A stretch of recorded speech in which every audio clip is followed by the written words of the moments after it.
la série des livres et des anecdotes, nous allons vous présenter un ouvrage de Gabriel Delanne intitulé « Écoutons les morts ».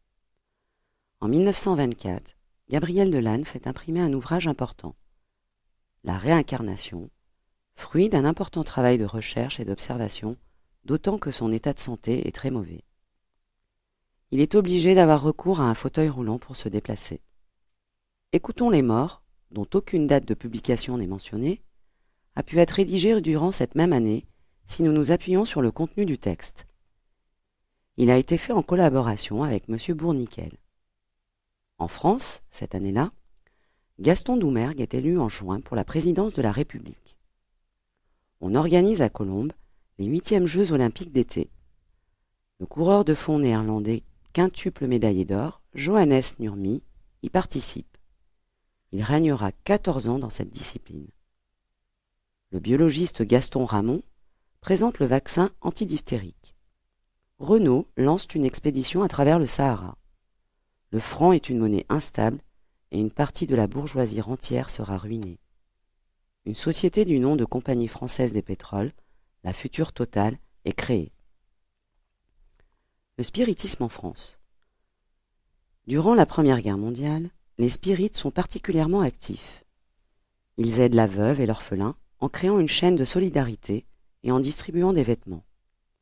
Les séances sont riches en messages de fils ou de pères morts au champ de bataille. Ils réconfortent les familles. On organise de très nombreuses conférences pour expliquer le spiritisme.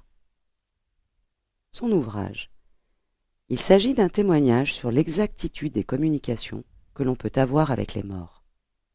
Avec méthode, les deux auteurs les ont analysées et les ont classées.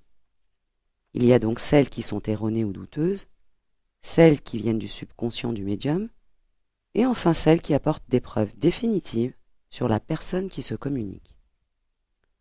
Ce sont des témoignages que la vie se poursuit sans le secours du corps physique et qu'il y a de toutes parts des esprits qui souffrent encore, qui s'interrogent, s'inquiètent ou pas. Par conséquent, la pensée peut subsister sans système nerveux et ces révélations vont satisfaire notre besoin de justice. Elles nous font toucher du doigt nos destinées suprêmes. Écoutons donc un passage.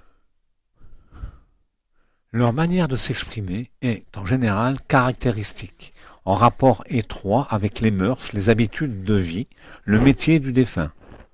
Ce sont là des différences qui nous permettent de distinguer parfaitement ce qui provient du fond intellectuel du médium de ce qui arrive par l'extérieur. Les nuances de caractère sont également très marquées. Certaines des entités de l'au-delà supportent très difficilement l'interrogatoire auquel on les soumet. Quelques-unes même s'expriment véhémentement ou grossièrement, comme pourrait le faire un individu frustre auquel on poserait des questions qui lui sembleraient indiscrètes. « Qu'est-ce que ça veut bien vous » proteste l'un d'eux. Et un autre. « Pourquoi me demandez-vous tout ça ? Vous n'êtes ni mes parents, ni mes amis. En quoi ça peut-il bien vous intéresser ?»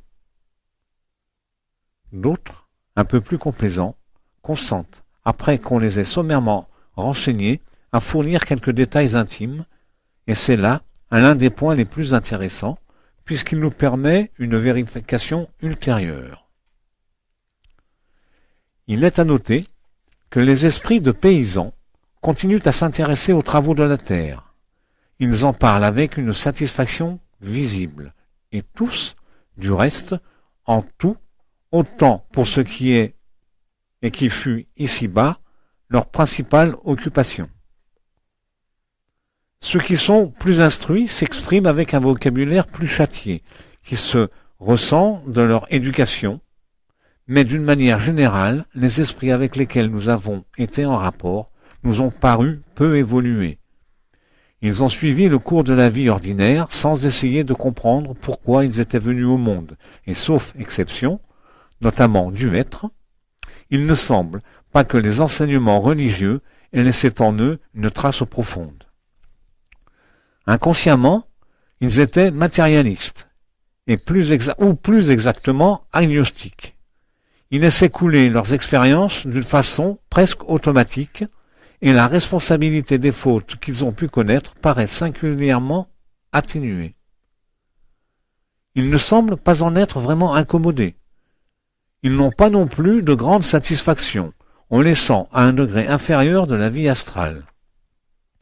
Pour la plupart, ils ne font que se réveiller, et encore incomplètement du trouble qui succède la mort. Nous avons pu les sortir de cette situation et leur permettre de se reconnaître. Il sera intéressant, dans les recherches ultérieures, de poursuivre l'étude de ces individualités afin de nous rendre compte des changements qui pourront s'être produits dans leur état. Beaucoup d'entre eux ne se doutent pas qu'il existe dans leur milieu même des êtres plus évolués. Ils sont ignorants des habitants de l'au-delà ou tout autant qu'ils étaient sur la terre. Il semble que leurs sens périspritaux ne sont pas plus développés que ne l'étaient leurs organes d'incarnés. Ils n'ont que des sensations matérielles, parfois diminuées, et nécessairement leur mentalité ne s'en trouve pas considérablement modifiée. À ce point de vue, la mort n'a pas créé d'hiatus entre leurs deux mondes d'existence, et une fois de plus se trouve vérifié l'aphorisme de Leibniz, natura status no factis.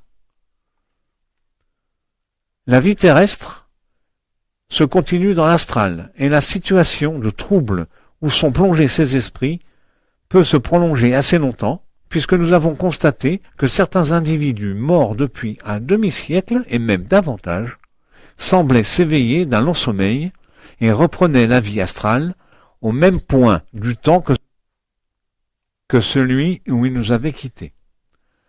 C'est donc bien le périsprit qui est le véritable corps permanent de l'âme, et c'est aux sensations enregistrées en lui qu'est due la mentalité de l'être, même après qu'il s'est séparé du corps physique. Ce livre participe de façon fort complémentaire et fouillée à la connaissance de l'une des facettes du spiritisme. Lisez-le.